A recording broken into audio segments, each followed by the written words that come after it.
오늘 우리에게 주신 하나님의 말씀은 디도서 3장 1절에서 8절 말씀입니다.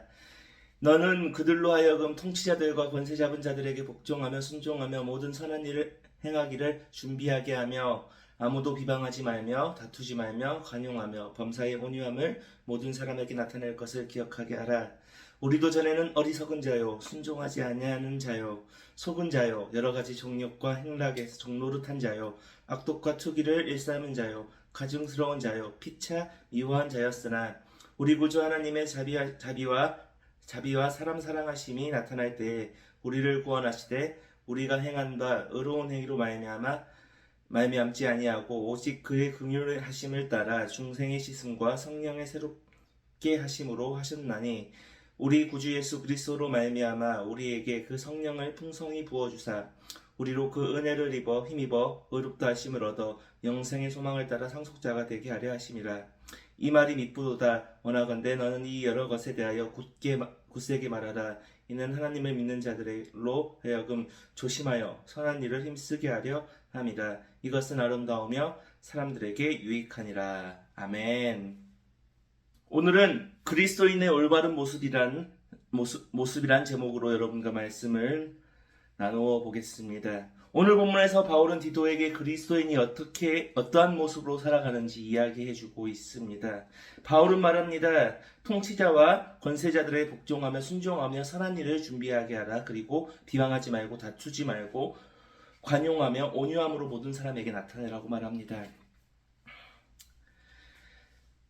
바울은 왜 이렇게 말했을까요? 사도들과 바울은 예수님의 재림의 때가 자신들이 살아있을 때 일어날 것이라 생각했습니다. 어차피 예수님이 이 땅에 오실 건데 왜 세상과 맞서 싸우냐라는 생각을 가지고 있었습니다. 오히려 그들 삶 속에서 말씀을 읽고 예배하는 것도 중요하지만 삶의 부분에서 일상생활 자체에서 성실과 신실함으로 선을 행해야 된다고 말하는 것입니다. 그러면서 오늘 바울은 그것에 대해 구체적으로 이야기합니다. 바울은 무엇이라 말합니까? 선한 일을 행하기를 준비하라. 아무것도 비방하지 말고 관용하라. 온유함을 모든 사람에게 나타내라. 이것은 그리스도인들 뿐만 아니라 세상을 살아가는 모든 사람들이 행하여야 하는 것입니다. 우리가 인생을 살다 보면 선한 일을 하지 않는 사람들을 종종 보게 됩니다. 자신의 이익을 위하여 자신의 생각대로, 자신의 욕망과 욕심대로 살아갑니다. 그로 인하여 나는 이득을 볼 수는 있지만 그로 인하여 남들에게 피해를 줄입니다. 나에게 조금이라도 이득되기 위해 선한 일을 하기보다는 남을 비방하고 사람들과 다투고 거친 언행으로 사람들을 상처 줍니다. 그런데 그것이 옳은 일일까요? 아닙니다. 당시 초대교회 일부의 사람들은 예수님을 믿는다면서 세상과 대항한 사람들이 있었습니다. 그들은 오히려 세상과 분쟁을 일으켜 초대교회를 위험에 빠뜨리는 사람들이었습니다.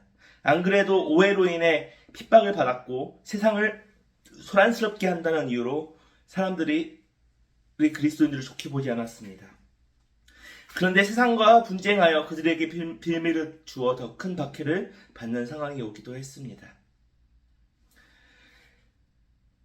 그리스도인이라면 교회 생활은 물론이고 오히려 사회생활에서도 성실하고 신실해야 합니다. 그것이 선한 일이라는 것입니다. 그렇다면 왜 우리가 이것을 해야 됩니까? 우리는 원래 죄의 종로듯 하는 자들이었습니다. 하나님 말씀에 순종하지 않고 세상에 속은 자였고 여러 가지 정욕에 따라 살던 사람들이었습니다. 그런데 예수님을 통해서 우리가 구원받고 새로운 사람이 되었습니다. 옛 모습이 벗어지고 새 사람이 되었습니다. 그런데 우리는 옛 모습으로 살아갑니다. 우리는 성령으로 새롭게 되었고 새로운 피조물이 되었습니다. 그런데 우리가 옛 모습으로 살아간다면 우리 안에 성령께서 거하실 수 있겠습니까? 아닙니다. 우리가 새로운 모습으로 살아가야 하는 것입니다. 성실한 모습으로, 신실한 모습으로 살아가야 하는 것입니다. 예수님께서는 빛이 모든 사람에게 비추고 그 빛의 행실, 착한 행실을 통해 사람들이 하나님께 영광 돌리게 하시겠다고 말씀하십니다. 다시 말해 예수님의 말씀대로 우리가 선한 일을 하고 올바른 삶을 살아갈 때 하나님께서 영광을 받고 사람들이 하나님께 영광을 돌린다고 말합니다. 믿지 않는 사람들은 우리에게 한 차원 높은 도덕성을 요구합니다. 그래서 똑같은 잘못을 저질러도 혹독하게 그리스도인들을 더 비난합니다. 그들은 선한 일을 하지 않으면서도 우리 그리스도인들에게는 선한 일을 할 것이라는 기대감이 있습니다. 그렇기에 그들은 우리를 통해서 다른 삶을 보기 원합니다. 그리스도 정교회에서는 말로 전도를 하지 말라고 합니다. 삶을 통해서, 행실을 통해서 복음을 전하라고 말합니다. 삶의 선한 일, 올바른 일을 행함으로써 왜 저 사람이 저렇게 살아가는 것이 질문하게 만들라고 이야기합니다. 그로 인해서 사람들이 예수님 때문에 이렇게 사는구나라는 것을 받아들이고 그 사람이 그 예수님을 받아들이는 것이 좋은 전도라고 이야기합니다. 여러분, 어떻게 살아가고 계십니까? 성실하게 올바르게 살아가고 있습니까? 우리는 단순한 삶을 살아가는 것이 아님을 알아야 합니다. 우리 그리스도인은 믿는 사람들을 모두 대표한다는 생각으로 살아야 합니다. 우리 가정에서 그리고 우리 직장에서 믿지 않는 사람들을 향하여 우리가 그리스도인들의 대표가 되기 때문에 성실한 삶을 살아가야 합니다. 일제시대 때 기독교인들은 소수였습니다. 국민의 2%만이 기독교인이었습니다. 그런데 3.1운동 당시 독립선언문에 서명한 민족대표 33인 중 16명이 그리스도인이었습니다. 그만큼 우리 신앙의 선배들은 실천적인 신앙을 가지고 살았습니다.